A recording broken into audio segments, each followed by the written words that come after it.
Hello everyone, इस video में हम स्टेट इलेक्शन कमीशन राज्य चुनाव आयोग की बात करेंगे। इसके पहले वाली वीडियो में हमने भारत निर्वाचन आयोग मतलब इलेक्शन कमीशन ऑफ इंडिया के बारे में बहुत डिटेल में पढ़ा था। वहाँ पर मैंने बहुत डिटेल में आपको समझाया था कि इलेक्शन कमीशन के क्या कार्य होते हैं, उनमें अपॉइंटमेंट मतलब नियुक्तियाँ कैसे होती हैं, वो अभी किन किन चैलेंजेस के दौर से गुजर रहे हैं। तो अगर आपको चुनाव आयोग से संबंधित कोई भी डाउट है और आप उसको बहुत डिटेल में समझना चाहते हैं तो पहले आप लेक्चर 1 देख लें, आप उसके बाद इस लेक्चर को देखें, ठीक है ना। क्योंकि आज हम इस वीडियो में केवल राज्य चुनाव आयोग की बात करेंगे और इसके हम फंक्शन उस वीडियो में डिस्कस कर चुके हैं, इसलिए हम यहाँ पर उसको नहीं दोहराएंगे। यहाँ पर हम उसकी बजाय जो फैक्ट्स एंड फिगर्स जो स्टेट एग्जाम्स में पूछे जाते हैं उनके बारे में हम बात करेंगे, क्योंकि ये क्वेश्चन बहुत फैक्चुअल है और उसमें सामान्यतः प्रावधान जो है, जो प्रोविजंस होते हैं वो पूछे जाते हैं। तो आपसे कोई आर्टिकल्स पूछा जा सकता है, आपसे कोई भी जो एक्ट है जैसे कि जन प्रतिनिधित्व कानून 1951 है, जो पीपल रिप्रेजेंटेशन एक्ट 1951, उसका कोई आर्टिकल पूछा जा सकता है कि ये किससे संबंधित है, ठीक है ना। इसके अलावा ये ग्राम पंचायत अधिनियम है जो 73rd और 74th कॉन्स्टिट्यूशन अमेंडमेंट उसके कुछ प्रोविजन से भी कोरिलेट करता है, तो वो भी हम यहाँ पर समझने की कोशिश करेंगे।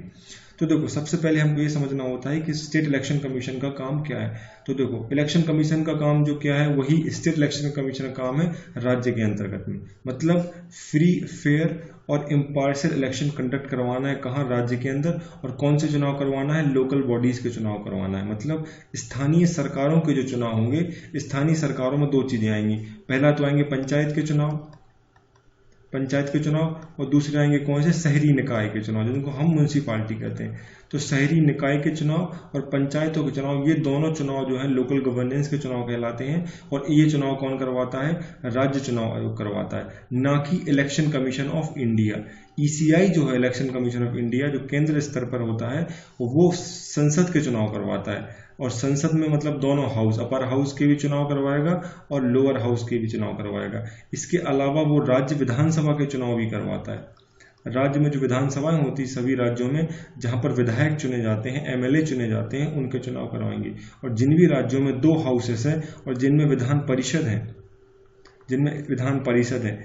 परिषद को कहते हैं लेजिस्लेटिव काउंसिल है। जहां लेजिस्लेटिव काउंसिल है और जहां लेजिस्लेटिव असेंबलीज हैं, उनके चुनाव भी ईसीआई ही करवाता है। इसके अलावा प्रेसिडेंट और वाइस प्रेसिडेंट, ये 6 मुख्य रूप से जो भाग हैं, इन सब के चुनाव कौन करवाता है? Election commission of India. मतलब लगभग सारे चुनाव इलेक्शन कमीशन ऑफ इंडिया ही करवाता है। केवल और केवल स्थानीय स्वशासन जो है, मतलब लोकल गवर्नेंस के जो चुनाव है जिसमें पंचायत और शहरी निकाय आते हैं, उनके चुनाव कौन करवाता है? स्टेट इलेक्शन कमीशन कराता है, ठीक है ना।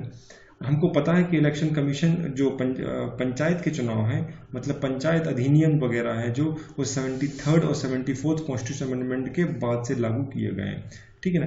तो इनसे संबंधित आर्टिकल भी हमको याद रखना है। तो देखो, ये जो स्टेट इलेक्शन कमीशन होता है, ये 1 सदस्य आयोग होता है, ना कि इलेक्शन ऑफ इंडिया जो 3 सदस्य होता था, ठीक है ना। तो केंद्र स्तर पर हम जो ईसीआई देखते हैं और राज्य स्तर पर जो हम स्टेट इलेक्शन कमीशन देखते हैं। सदस्यों की हम बात करें तो सदस्य यहाँ पर कितने थे? 3 थे। यहाँ पर कितना है? 1 है। और यहाँ 3 में कौन कौन से थे? एक होता है चीफ और 2 होते हैं normal election commissioner. Election commissioner 2 होते हैं और 1 होता है चीफ इलेक्शन कमिश्नर, जबकि यहाँ पर केवल 1 होता है जिसको चुनाव आयुक्त या इलेक्शन कमिश्नर कहा जाता है, ठीक है ना। इसका एक सचिव भी होता है, जो सामान्यतः कौन होगा? एक ब्यूरोक्रेसी का व्यक्ति होगा, सीनियर आईएएस ऑफिसर होगा, जो सचिव होता है।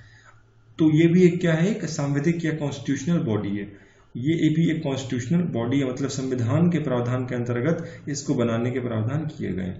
तो 73rd और 74th जो कॉन्स्टिट्यूशन अमेंडमेंट हुआ था 1992 में, उसके बाद से प्रत्येक राज्य में पंचायत राज व्यवस्था और शहरी निकायों का जो है प्रावधान किए गए हैं। तो पंचायत और शहरी जो निकायों में एक निष्पक्ष चुनाव कराने के लिए ये प्रावधान किए गए हैं कि राज्य चुनाव आयोग होगा जो इस प्रकार के चुनाव करवाएगा। तो देखो, सबसे पहले हमको 2 आर्टिकल याद रखने। हमको पता है कि लोकल गवर्नेंस से संबंधित आर्टिकल है, वो होता है 243। तो 243 के में ये बताया गया है कि एक स्टेट इलेक्शन कमीशन होगा जो पंचायतों के चुनाव करवाएगा। कौन से आर्टिकल में बताया गया है कि लोकल गवर्नेंस या राज्य स्तर पर एक स्टेट इलेक्शन कमीशन होगा जो पंचायत के चुनाव करवाएगा। 243 के अंतर्गत बताया गया है। तो ये किसकी बात, ये करवाया किसी ग्राम पंचायतों, मतलब जो ग्रामीण स्तर पर पंचायतें हैं उन सब के इलेक्शन कौन करवाएगा, 243 के अंतर्गत निर्मित किया हुआ राज्य चुनाव आयोग। ऐसे ही शहरी निकायों के लिए बताया गया है कि 243ZA में वर्णित एक स्टेट इलेक्शन कमीशन होगा जो शहरी निकायों के चुनाव करवाएगा। किसके चुनाव करवाएगा, शहरी निकायों के चुनाव करवाएगा। तो ये दोनों आर्टिकल आपको बहुत अच्छे से याद रखने हैं। इसकी ट्रिक मैं सिंपल बता देता हूँ। देखो, गांव में जो चुनाव जीतता है वो क्या होता है, किंग होता है, वो किंग। तो के का मतलब क्या है, किंग, मतलब चुनाव जीतने के बाद आदमी क्या बन जाता है, किंग बन जाता है। तो चुनाव कौन जिताएगा, जो चुनाव करवाएगा, जो करवाएगा वो जांचेगा, वही तो बताएगा कि ये जीत गए, तो जीत गए वो किंग बन जाते हैं। तो इलेक्शन कमीशन की बात 243 में की गई है ग्रामीण स्तर पर, मतलब पंचायतों के लिए, जो के मतलब किंग। शहर में देखो, जो जब चुनाव जीता नहीं होता है तब वो क्या होता है, बिल्कुल आखिरी में होता है। और एबीसीडी का आखिरी अक्षर कौन सा है, जेड। और चुनाव जीतने के बाद कौन टॉप तक पहुंच जाता है, तो पहला अक्षर कौन सा होता है, ए। तो ZA जो है वो शहरी स्तर पर इलेक्शन की बात करता है, और जो K है वो ग्रामीण स्तर पर इलेक्शन की बात करता है। इसका मतलब समझ पा रहे हो कि 243 में बताया गया है कि एक राज्य चुनाव आयोग होगा जो पंचायतों के चुनाव करवाएगा। ऐसे 243ZA में बताया गया है कि एक राज्य चुनाव आयोग होगा जो शहरी स्तर के चुनाव करवाएगा, जो 74th कॉन्स्टिट्यूशन अमेंडमेंट के बाद बने होंगे। अब एक नज़र में हम रिवाइज कर लेते हैं कि ये कॉन्स्टिट्यूशन अमेंडमेंट जो थे, जिनके द्वारा स्थानीय स्वशासन या लोकल गवर्नेंस लाई गई थी, वो क्या थी। तो आपको पता है कि 73 और 74वां संविधान संशोधन जो है 24 अप्रैल 1993 से लागू हुआ था, मतलब हुए थे 1992 में, और 24 अप्रैल 1993 से लागू किया गया था। इसलिए 24 अप्रैल को हम क्या मनाते हैं, पंचायत दिवस के रूप में मनाते हैं, क्योंकि इस दिन से जो है आपका 73rd और 74th कॉन्स्टिट्यूशन अमेंडमेंट लागू किया गया था। तो इस संविधान संशोधन में क्या किया गया था, तो सबसे पहले 73वां संविधान संशोधन है, इसमें संविधान में 9वां भाग जोड़ा गया था, और 9वां भाग की हेडिंग रखी गई थी पंचायतें, ठीक है ना। तो इन पंचायतें जहां जोड़ी गई थी वहां पर जो अनुच्छेद था वो था 243। वो 243 के अंतर्गत 243 से लेकर 243O के बीच में प्रावधान किए गए थे। मतलब देखो 243 होगा, फिर 243A होगा, फिर B C D F चलते चलते कहाँ तक, O तक ये प्रावधान किए हैं। किसके लिए, 73rd कॉन्स्टिट्यूशन अमेंडमेंट में किए गए हैं सारे के सारे प्रावधान, ठीक है। 73rd कॉन्स्टिट्यूशन अमेंडमेंट में किए गए 243, फिर 243O तक। तो O के पहले के आएगा, तो के में क्या लिखा होगा आप बताइए, 243 में लिखा होगा कि एक राज्य चुनाव आयोग का गठन किया जाएगा जो पंचायतों के चुनाव करवाएगा। तो ये के प्रावधान किस में रहेंगे, भाग 9 में, 243 से 243O के बीच में, जो 73वें संविधान संशोधन के बाद जोड़े गए थे। सिमिलरली यहाँ भाग 9 जोड़ा गया था, उसी में सब सेक्शन करके 9वां भाग ए जोड़ा गया था। मतलब ये 9 था, ये 9 क्या है, ए। तो 9A के अंतर्गत जो है हेडिंग थी द म्युनिसिपालिटी, मतलब नगर पंचायतें, नगर पालिकाएं, नगर पंचायतें या शहरी निकाय। उसके अंतर्गत O तक तो हो गया, तो O के बाद क्या आएगा, P। तो 243P से ZG के तक जो प्रावधान थे संविधान के प्रोविजंस वो ऐड किए गए थे। तो ZG तक बात कहाँ तक पहुंची, तो आपको पता है कि P से कहानी आगे बढ़ेगी, PQRST, यहाँ Z पहुंचेगा। Z के बाद फिर से ZA, ZB, ZC ऐसे प्रावधान शुरू हो जाएंगे, कहाँ तक, ZG तक। तो ऐसे सारे प्रोविजन इनके अंदर में कुछ ना कुछ कंटेंट लिखा होगा। तो ये सारे प्रावधान जो है म्युनिसिपालिटी की बात करते हैं। हमें केवल किस प्रोविजन से मतलब है, यहाँ पर मैंने आपको बताया था जैसे वहाँ पर कि वहाँ पर केवल के से मतलब है, यहाँ हमको मतलब है केवल Z और A से।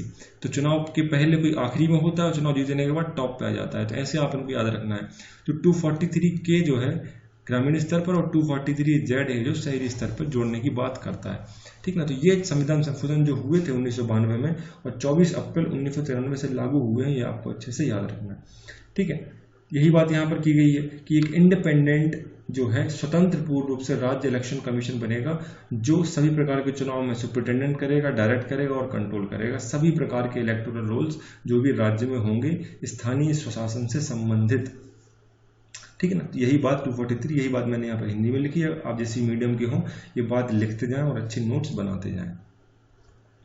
उसके बाद अब हम समझने देखते हैं कि 243K के अंतर्गत में 2 प्रावधान थे। ये मैंने ऐसे डाल दिया है कि आपको समझने में आसानी हो, हालांकि आपको याद रखने की जरूरत नहीं है, बस एक बार पढ़ लो इसको आप।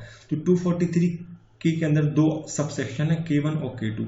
देखो अब जो जैसे MPPSC की मैं बात करूँ, यहाँ पर एग्जाम्पल लेके बता रहा हूँ, तो यहाँ पर जितने भी एक्ट होते थे, जैसे SC/ST एक्ट है, आपका ह्यूमन राइट एक्ट है, या फिर जो सिविल एट्रोसिटी एक्ट था, वो सारे हटा दिए गए हैं। इन सारे एक्ट से बहुत फैक्चुअल क्वेश्चन आते थे, आपसे कोई सा भी एक धारा तक पूछी जाती थी, सेक्शन पूछे जाते थे। अब ये हट गए हैं, तो ये पूरा का पूरा आप मान के चलिए कि जो फैक्चुअल क्वेश्चन है अब कमीशन से आएगा। तो आपसे कोई सा भी फैक्चुअल क्वेश्चन पूछा जा सकता है कि कौन से सेक्शन में प्रोविजन है कि ग्रामीण स्तर पर एक राज्य इलेक्शन कमीशन बनेगा।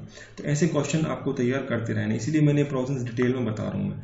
तो देखो 243 K1 ये कहता है कि एक राज्य स्तर पर देखो राज्य चुनाव आयोग होगा जो K के अंतर्गत और ZA के अंतर्गत होगा शहरी स्तर पर, और ये जो उसका एक प्रमुख कौन होगा, राज्य निर्वाचन आयुक्त होगा, और नियुक्ति किसके द्वारा की जाएगी, राज्यपाल द्वारा उसकी नियुक्ति की जाएगी, ये आप याद रखना। तो जो राज्य का राज्य चुनाव आयुक्त होता है उसकी नियुक्ति कौन करता है, राज्यपाल करता है। और वहां हमने इलेक्शन कमीशन ऑफ इंडिया में पढ़ा था, उसकी नियुक्ति कौन करता है, राष्ट्रपति करता है।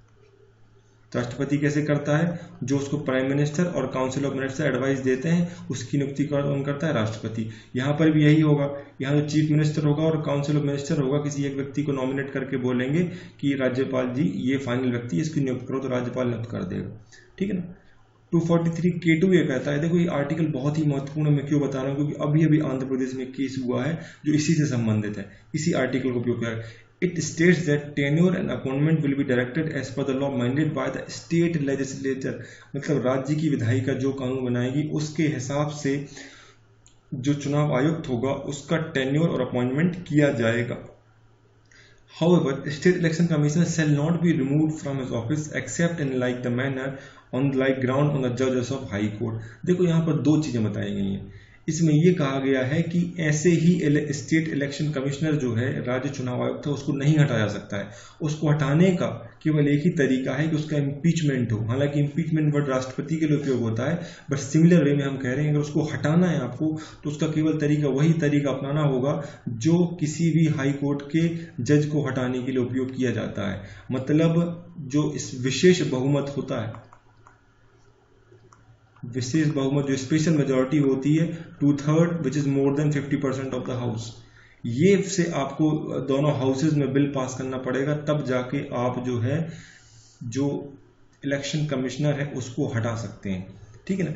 लेकिन पहले स्टेटमेंट में क्या बात कही, देखो कि टेन्योर और अपॉइंटमेंट की सारी डायरेक्शन स्टेट लेजिस्लेचर जो बनाएगा उसके हिसाब से तय की जाएंगी, ठीक है ना। तो ये दो कंट्रोवर्शियल चीजें हैं, इनका बहुत फायदा उठाया गया है और सुप्रीम कोर्ट में भी ये मामला गया था और उन्होंने क्या फैसला दिया आगे हम देखेंगे। बट अब याद रखना है कि 243 K2 में बताया गया है कि स्टेट लेजिस्लेचर जो कानून बनाएगी वो डिसाइड करेगा कि चीफ इलेक्शन कमिश्नर जो स्टेट में है उसका टेन्योर और अपॉइंटमेंट कैसे किया जाएगा, ठीक है। राज्य विधायिका द्वारा कानून बनेगा और वही निर्देशित किया जाए, उसी के द्वारा निर्देशित किया जाएगा।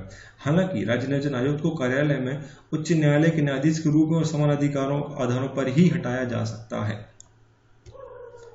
उसके बाद 243C2 ये भी हम मतलब उसी की बात कर रहे हैं, किसकी, जो 73rd कॉन्स्टिट्यूशन अमेंडमेंट है उसी के अंतर्गत जो 243 से 243 ओ तक प्रोविजन किए गए, तो उसके बीच में ओ आएगा।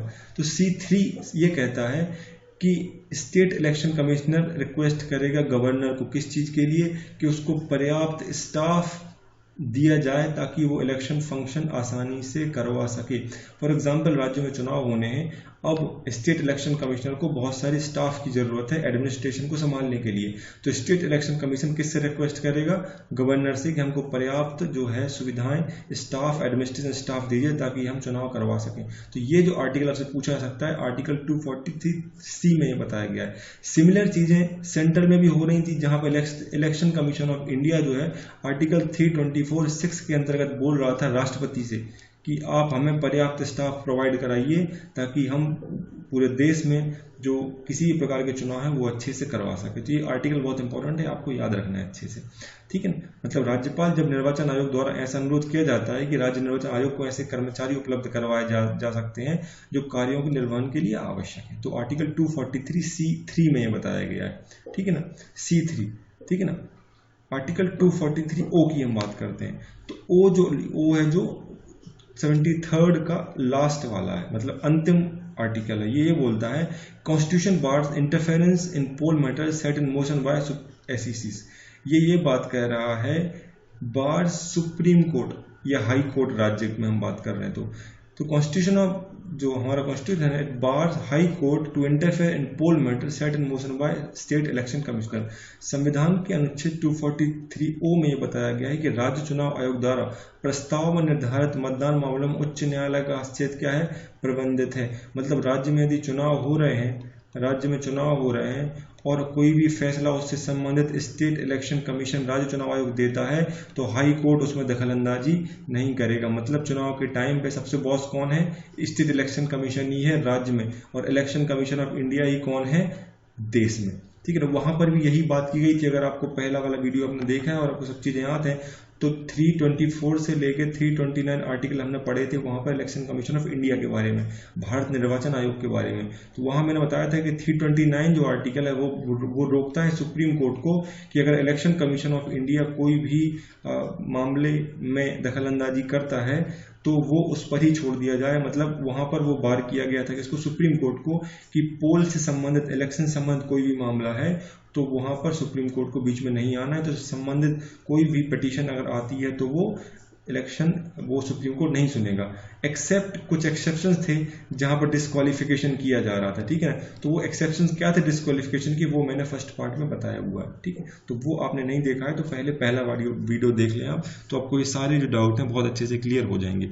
तो आपको 243O याद रखना है, यहाँ पर वही चीज कही गई है हाई कोर्ट के लिए कि अगर पोल मैटर है तो स्टेट इलेक्शन कमीशन पर ही छोड़ दिया जाए, हाई कोर्ट उसमें इंटरफेयर ना करे। तो ये प्रोविजन भी पूछा जा सकता है।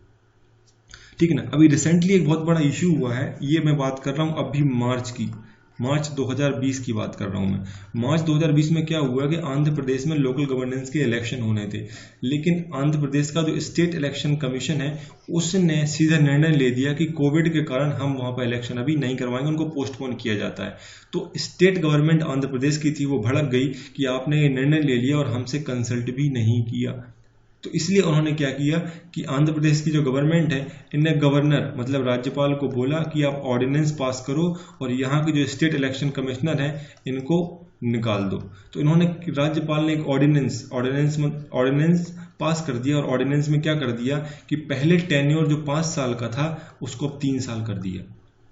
तो जो वर्तमान के एसईसी थे वो 4 साल काम कर चुके थे, तो वो इस प्रोविजन के हिसाब से ऑलरेडी 1 साल ज्यादा काम कर चुके हैं, तो इंस्टेंटली उनको अपना पद छोड़ना पड़ा। हालांकि वो बाद में सुप्रीम कोर्ट तक गए और सुप्रीम कोर्ट ने भी जो स्टेट गवर्नमेंट के पक्ष में ही फैसला दिया है कि स्टेट गवर्नमेंट को ये राइट है कि वो कोई भी प्रोविजन टेन्योर से संबंधित और अपॉइंटमेंट से संबंधित यहाँ पर बना सकते हैं।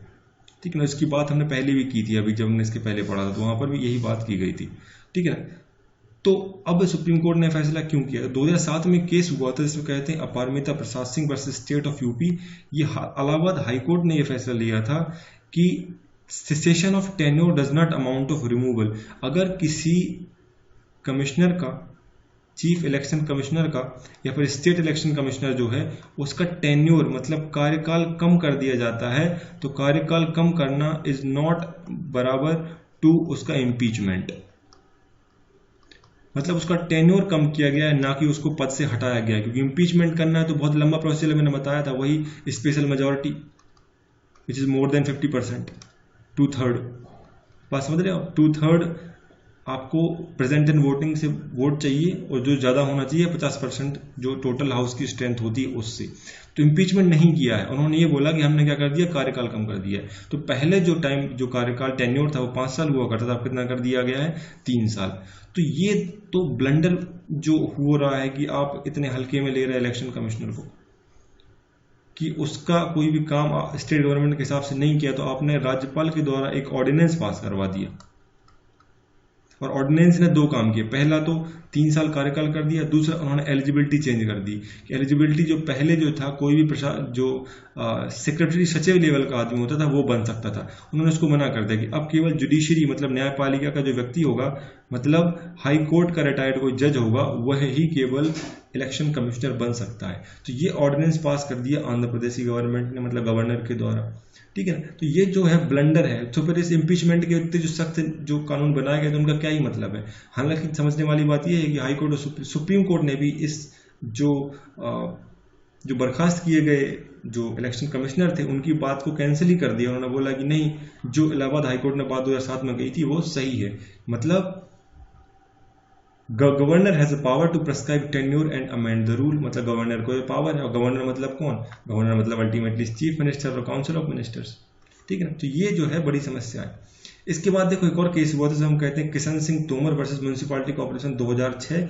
वहां पर यह कहा गया था कि देखो राज्य में जो है इलेक्शन कमिश्नर को बहुत ही कम पावर है, मतलब बराबर माना ही नहीं जाता है। यहाँ पर जो स्टेट इलेक्शन कमिश्नर है और वहाँ केंद्र में जो चीफ इलेक्शन कमिश्नर है, इनमें जमीन आसमान का अंतर है। इसको कोई सी पावर लगती नहीं, मतलब राज्य सरकार इसको बहुत हल्के में लेती है, जबकि ये बहुत ही स्ट्रांग आइडेंटिटी है, ठीक है ना। मतलब चीफ इलेक्शन कमिश्नर की तो बहुत ही ज्यादा पावर रखता है। तो ऐसा क्यों है? तो सुप्रीम कोर्ट ने फैसला लिया था Kishan Singh Tomar versus municipality corporation 2006 में कि 243K है जो 243 किसकी बात करता है?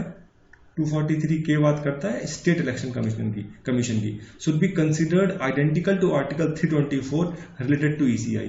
तो चीफ इलेक्शन कमिश्नर है केंद्र में जो आर्टिकल 324 के अंतर्गत बनता है, और राज्य में जो कमिश्नर है जो आर्टिकल 243K के अंतर्गत बनता है, उनको बराबर ट्रीट करना चाहिए। मतलब इसकी जो पावर इसकी पावर एक ही है। मतलब जैसे चीफ इलेक्शन कमिश्नर की सारी बातें केंद्र में सबको माननी पड़ती हैं, वैसे ही स्टेट राज्य में भी स्टेट सरकारों को इलेक्शन कमिश्नर की सारी बातें माननी चाहिए। लेकिन 2020 में एक केस हुआ जिसमें आंध्र प्रदेश में सब कानूनों की धज्जियां उड़ा दी, ठीक है ना। तो एक बार फिर से जो है इनकी ऑटोनॉमी पर, स्वतंत्रता पर सवाल उठने लगे हैं, क्योंकि ये संवैधानिक निकाय हैं, ये कॉन्स्टिट्यूशनल बॉडीज हैं, इनका इंडिपेंडेंट और ऑटोनॉमस होना बहुत जरूरी है। तो ये एग्जाम्पल आप बहुत जरूरी याद रखें, जिसको मैंने समझा भी दिया है आपको। तो इसी तरीके से आप इसको लिख लें, और जहां भी आपको किसी भी संस्थान की ऑटोनॉमी के बारे में क्वेश्चन कुछ आता है तो ये वाला एग्जाम्पल से आप समझा सकते हैं। उसके बाद देखो हम स्पेसिफिकली अब MP इलेक्शन कमीशन की बात कर लेते हैं। तो ये MP इलेक्शन कमीशन की स्थापना 1994 में हुई थी, और स्पेसिफिकली बात करूं तो फरवरी 1994 में राज्य सरकार के द्वारा एक अधिसूचना जारी करके इसका गठन किया गया था। क्योंकि हमको पता है कि 24 अप्रैल से 1993 से ये लागू हो गया था, क्या 73rd और 74th कॉन्स्टिट्यूशन अमेंडमेंट। उसके बाद अगली साल एक अधिसूचना जारी करके स्टेट MP इलेक्शन कमीशन बनाया गया 1994। तो डेट याद रखना भी पूछी जा सकती है कि कब बनाया गया था।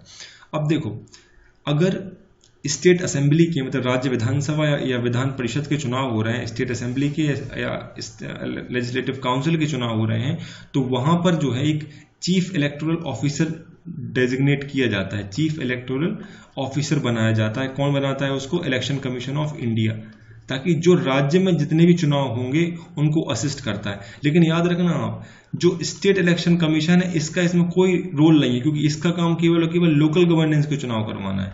मतलब ये केवल जो स्थानीय सरकारें हैं उनके चुनाव करवाता है। तो इसका कोई संबंध नहीं एक दूसरे से। जो CEO होता है वो राज्य विधानसभा के चुनाव करवाएगा, विधान परिषद के चुनाव करवाएगा। क्यों? अब ये अलग से क्यों बनाया गया? क्योंकि ECI जो है ये ही राज्यों में चुनाव करवाता है, स्टेट असेंबली के और स्टेट लेजिस्लेटिव काउंसिल के। तो ECI अपनी मदद के लिए हर राज्य में एक CEO बनाता है जो वहां के चुनाव को मॉनिटर करता है।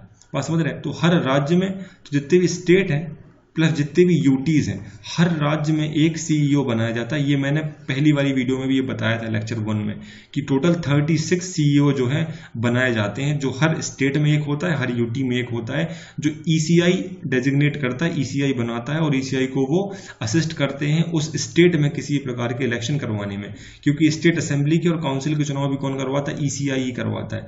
जबकि स्टेट जो इलेक्शन कमीशन होता है वो केवल लोकल गवर्नेंस के चुनाव करवाता है, उसका और इसका कोई संबंध नहीं। इंडिपेंडेंटली काम करता है, ये इंडिपेंडेंटली काम करता है, और सीधे रिपोर्ट किसको करता है? इलेक्शन कमीशन ऑफ इंडिया को। अब देखो ये क्वेश्चन MPPSC प्री 2019 में आ चुका है कि निम्नलिखित में से कौन, which of the following has not worked as the state election commissioner in India in Madhya Pradesh. निम्नलिखित में से किसने मध्य प्रदेश चुनाव आयोग के कमिश्नर के रूप में काम नहीं किया है। तो कुल मिला के देखो 6 ही हैं, नाम बहुत अच्छे से आपको याद रख लेना है। जो पहले चीफ इलेक्शन कमिश्नर थे, जो स्टेट इलेक्शन कमिश्नर थे, उनका नाम था मिस्टर NB लोहानी। उसके बाद है गोपाल शंकर शुक्ल, शरण शुक्ल। तीसरे हैं आदित्य विजय सिंह। चौथे हैं डॉक्टर अजीत रायजादा। चौथे हैं डॉक्टर R परशुराम। और लास्ट हैं अभी प्रेजेंटली जो है मिस्टर BP सिंह। अब देखो इनके टाइम पीरियड देखो आप, देखो हर राज्यों में जो स्टेट इलेक्शन कमिश्नर होते हैं उनका टेन्योर अलग अलग है। जैसे मैं आपको अभी बता दूं, राजस्थान में है 5 साल, AP में अभी पढ़ा के उन्होंने कर दिया कितना 3 साल। तो ये टेन्योर डिसाइड करने की पावर किसके हाथ में है, ये है राज्य स्टेट असेंबली मतलब राज्य के हाथ में। तो मध्य प्रदेश को मैं ध्यान से देखें इनका टेन्योर, तो इन्होंने देखो लगभग 94 से 2000 तक काम किया, मतलब लगभग 6 साल काम किया है। इन्होंने 2000 के में लगभग 6 साल काम किया है, ठीक है ना। और इनके बाद जो है बीच में बहुत कम कार्य किया और ये अभी तक काम कर रहे हैं। तो एग्जैक्टली कार्यकाल कितना है इसका डेटा आपको नहीं मिलेगा, लेकिन सामान्यतः मान के चलिए कि इनका कार्यकाल कितना होता है, 6 साल ही होता है, क्योंकि ये एग्जाम्पल भी है हमारे पास। तो केंद्र में भी हमने देखा था कि वहां पर भी जो इलेक्शन कमिश्नर होते हैं उनका कार्यकाल 6 साल होता है और 65 एज तक काम करते हैं। तो राज्यों में भी हमको याद रखना है कि लगभग 6 साल ही ये काम करते हैं, ठीक है ना। अब भाई इनके नाम याद रखने की, तो पहले मैं आपको बता देता हूं कि इसकी एक शॉर्ट ट्रिक से हम इनके बस नाम याद रख लेते हैं तो आपको आसानी से बात समझ में आ जाएगी।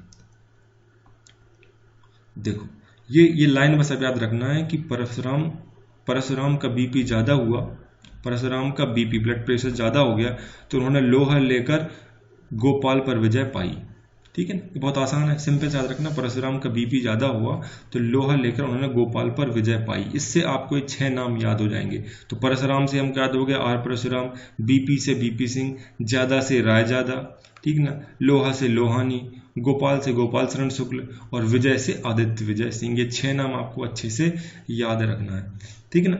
और आप यदि देखें तो आखिरी के जो 3 नाम है ये शुरू अभी तो प्रेजेंटली जो है वो तो आपको अच्छे से याद रहेंगे BP सिंह थे, इनके पहले के भी याद रखेंगे, मतलब परशुराम साहब थे, ठीक है ना। तो 2 नाम तो आपको अच्छे से याद रहेंगे। आखिरी के जो 3 वर्ड हैं ये रिजेंबल करते हैं पहले, दूसरे और तीसरे को। तो पहले लोहानी, दूसरे गोपाल शरण शुक्ल और तीसरे हैं आदित्य विजय सिंह। बस एक ही बच रहे हैं, वो है मिस्टर रायजादा। तो ये किसी भी चुनाव करवा नहीं पाए, मतलब ऐसा कभी नहीं हुआ कि राज्य में चुनाव हो रहे थे और उस समय ये उसके प्रमुख थे। इनका कार्यकाल जब चुनाव नहीं हुए थे, इसलिए कोई दिक्कत नहीं, इनका नाम आप भूलना चाहे तो भूल सकते हैं। लेकिन ऐसा क्वेश्चन आ जाता है फैक्चुअल, निम्नलिखित में से कौन नहीं थे, तो वहां आपको ये 6 नाम अच्छे से याद रखने, और अगर ये लाइन आप याद रखेंगे तो आप 6 नाम अच्छे से याद हो जाएंगे। Mister Parshuram, mister BP Singh, Raizada, Lohani, Gopal Sharan Shukla और आदित्य विजय सिंह। इसके अलावा मैंने आपको बताया कि एक CEO होता है, चीफ इलेक्टोरल ऑफिसर होता है, जिसको कौन नियुक्त करता है, इलेक्शन कमीशन ऑफ इंडिया नियुक्त करता है। तो वर्तमान में है मिस्टर श्रीमती वीरा राणा, जो अभी मई 2020 से इन्होंने कमान संभाली है। उसके पहले आपको पता हो विधानसभा के चुनाव में मिस्टर VL कांताराव थे, अगर आपने नाम सुना हो तो पिछले साल तक यही थे। चूंकि इनको सेंट्रल में कुछ काम पोस्ट पर बुला लिया गया है तो ये पद खाली हो गया था, बीच में कुछ समय तक टेम्परेरी भी दिया गया, बट वर्तमान में अब जो है फाइनली श्रीमती वीरा राणा को दिया गया है। तो मध्य प्रदेश में अभी CEO कौन है, श्रीमती वीरा राणा है, जो अब आगे लंबे समय तक रहेंगी। तो अब जो अगले चुनाव होने वाले हैं उसमें लगभग CEO हैं, जो हो सकता है कि ये रहें, हो सकता है बदल भी जाए। तो आप उस समय जब आप तैयारी कर रहे होंगे इस डेटा को देख लेना आप करंट से मैच करके। अभी मैं आपको अगस्त 2020 तक की बात बता दिया कि सिचुएशन ये है। कांताराम साहब थे तो अब चले गए, अब मिस्टर श्रीमती वीरा राणा है। तो वर्तमान में देखो अभी चीफ इलेक्शन कमिश्नर कौन है, मिस्टर BP सिंह, और CEO कौन है, श्रीमती वीरा राणा, ठीक है ना, जो अभी मई 2020 से ज्वाइन किया है। और जो VN कांताराम से 2018 से बने हुए थे वो अब चले गए केंद्र में कुछ और पोस्ट पर, जो मुख्य निर्वाचन अधिकारी बने हुए थे। उनका स्थान अब किसने ले लिया है, श्रीमती वीरा राणा ने ले लिया है, ठीक है। तो अब देखो ये स्टैटिक्स है, इसका मैं आपको लिंक भी दे दूंगा तो आप उसको डिटेल में समझ सकते हैं, डिस्क्रिप्शन में आप लिंक चेक कर लेना। ये है मध्य प्रदेश में अभी तक के निर्वाचन आयोग की स्थिति। ये पहले नगरीय निकाय की बात है, मतलब अर्बन की हम बात कर रहे हैं, ठीक है ना। तो पहले चुनाव कौन हुए थे, 1994 में हुए थे, फिर 99 2000 में, फिर 2004-05 में, 19 2009 में, फिर 14 में हुए थे, और अब 2019 में होने थे, जो हो नहीं पाया और लेट हो गया, और 1 साल के इनका कार्यकाल बढ़ा दिया गया। अब 2020 चल रहा है, अभी तक नहीं हुए हैं, तो अब होने वाले हैं जब भी स्थिति सामान्य होगी। अब आपको मैंने बताए थे 3 नाम आखिरी के कि लोहा लेकर क्या किया था उन्होंने, गोपाल पर विजय पाई, ठीक है ना। तो पहले टाइम पे लोहा लेकर, तो पहले 2 चुनावों में मिस्टर लोहानी साहब ही थे जो हमारे पहले इलेक्शन कमिश्नर थे। तो 1994 1999 के टाइम पे भी कौन थे, लोहानी साहब थे। उसके अलावा क्या किया था उन्होंने, गोपाल से क्या ले लिया था, गोपाल पर विजय पाई थी। तो GS शुक्ला, गोपाल S शुक्ला हमने पढ़ा था, तो GS शुक्ल थे। उसके बाद आदित्य विजय सिंह थे, तो V मतलब विजय है, यहाँ AV सिंह थे। और उसके बाद थे मिस्टर परशुराम 2014 में, और अब 2019 में कौन है, मिस्टर BP सिंह है अभी। तो अभी तक कोई चुनाव हुए नहीं है, अगर होंगे तो वो उसके प्रमुख होंगे। तो ये सिचुएशन आपको इसी तरीके से याद रखना है। कब सचिव आपसे जनरली नहीं पूछा जाएगा, सचिव की संख्या बहुत ही ज़्यादा होती है, तो यहाँ पर लिखा हुआ है कि कौन है। इसके नीचे एक लंबी एक PDF है और लंबी 3-4 पेज की है, तो वो डिस्क्रिप्शन में दे दूंगा। अगर आपको ये देखना है डिटेल में, उसमें सारी डिटेल दी हुई है कि कितने वोटिंग पूल थे, कितने लोगों ने पार्टिसिपेट किया, कितने वोट गिरे, कितने लोग चुनाव में खड़े हुए थे, वगैरह वगैरह, बहुत डिटेल में इन्फॉर्मेशन है। तो ये नगरीय निकाय के बारे में इन्फॉर्मेशन थी, तो आप इसको देखना चाहें तो डिस्क्रिप्शन में जाके देख सकते हैं। वही बात हम करेंगे आम चुनाव की, मतलब पंचायत के बारे में। तो वही जो है सिचुएशन आपको ध्यान से याद रखनी है। सिचुएशन वही रहेगी मुख्य तरीके से। पहले चुनाव में जो 94 में लोहानी साहब थे, 19 में फिर लोहानी साहब थे। 2004 में कौन आ गए थे, आपका GS शुक्ल आ गए थे, मतलब गोपाल S शुक्ल आ गए थे। उसको आदित्य विजय सिंह आ जाएंगे। तो 2014-15 में कौन थे, R परशुराम थे। वर्तमान में कौन है, BP सिंह है। तो आपको याद रहेगा। अब अगला चुनाव जो होंगे उसमें वो रहेंगे। तो ये है मिस्टर, अभी इलेक्शन कमिश्नर है मिस्टर BP सिंह, और CEO कौन है, श्रीमती वीरा राणा। तो याद रखना इनका और इनका कुछ नहीं है, मतलब ये किसका काम करेंगी, इलेक्शन कमीशन ऑफ इंडिया का काम करेंगी जब राज्य विधानसभा के चुनाव होंगे। क्योंकि राज्य विधानसभा के चुनाव भी कौन करवाता है, इलेक्शन कमीशन ऑफ इंडिया ही करवाता है। और अपने यहाँ परिषद काउंसिल तो है नहीं मध्य प्रदेश में, तो परिषद से कोई मतलब नहीं है। जो विधानसभा के चुनाव होंगे तो ECI इनको नियुक्त करेगी, ये पूरे राज्य विधानसभा के चुनाव करवाएंगे। और ये साहब BP सिंह साहब अभी इंतजार कर रहे हैं अपने लोकल गवर्नेंस के चुनाव होने के लिए, मतलब स्थानीय स्वशासन के चुनाव का इंतजार कर रहे हैं कि एक बार तो चुनाव कराने को मिल जाए। इतनी इन्फॉर्मेशन है आपको राज्य चुनाव आयोग से संबंधित। अगर सारे आर्टिकल आप ध्यान से पढ़ते हैं और सभी चीज़ों को याद रख ले, तो फैक्ट्स एंड फिगर्स में इससे ज़्यादा कुछ भी नहीं पूछा जा सकता है। 1-2 बार और रिवाइज करना। इसके बाद ये हमारा दूसरा वीडियो होगा चुनाव आयोग पर। तीसरा वीडियो में बनाऊंगा केवल और केवल क्वेश्चन डिस्कस करेंगे ऑब्जेक्टिव टाइप, लगभग 15 से 20 क्वेश्चन हम करेंगे। तो इन दोनों टॉपिक के संबंधित जो भी क्वेश्चन हो सकते थे वो सारे क्वेश्चन आपको उसमें मिल जाएंगे। तो प्री के लिए दोनों टॉपिक तैयार है। और पहला और दूसरा वीडियो देख लेंगे आप, तो पहला वीडियो हमने इतना डिटेल में बनाया था कि वो मेंस के लिए आपको बहुत काम आएगा। तो ये टॉपिक जो है आपका पॉलिटी और GS में पूरा कंप्लीट हो जाएगा। और किसी भी तरीके का सवाल प्री या मेंस में लिखने के लिए, मेंस में भी लिखने के लिए आता है, तो आप डिटेल में उसको कर पाएंगे। अगर आपको पसंद आया तो वीडियो को लाइक कमेंट करें और दूसरों के साथ शेयर करें, और अपना फीडबैक जरूर दें कि आपको ये वीडियो कैसा लगा। Thank you so much, all the very best.